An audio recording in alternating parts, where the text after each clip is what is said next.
Up till now, you've been adding context manually using the add files or writing prompts, but there is a faster way using the IDE extension. Now, Command Code integrates the IDE extension directly within your editor.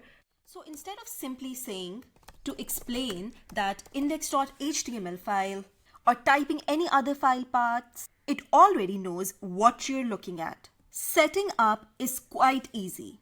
If you simply run Command Code inside your IDE terminal, you'll see this green indicator showing that the IDE extension has been automatically installed.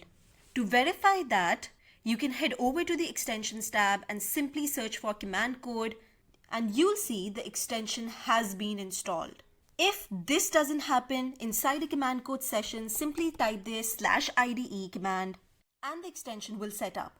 Now, what basically changes after setting up this IDE extension is that, let's say if you're editing in the index.html file, you can simply say this, explain how it works without referencing this file, as the IDE extension has already picked that context for you. Another great thing about this extension is it offers selection-based context. Let's say you selected a few lines inside your code. The highlighted section has already been added inside the Command Code session. Or if you say that refactor this or explain this or simplify this, Command Code will use what you selected and generate a response. Before the IDE extension, you used to write prompts, reference files, explain context, but now you simply select a portion, prompt it, and that's it. Now this IDE extension works in VS Code, Cursor, and Windsurf at the moment.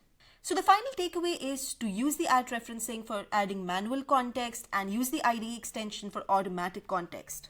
This is how you go from using an AI tool to coding with an agent inside your flow.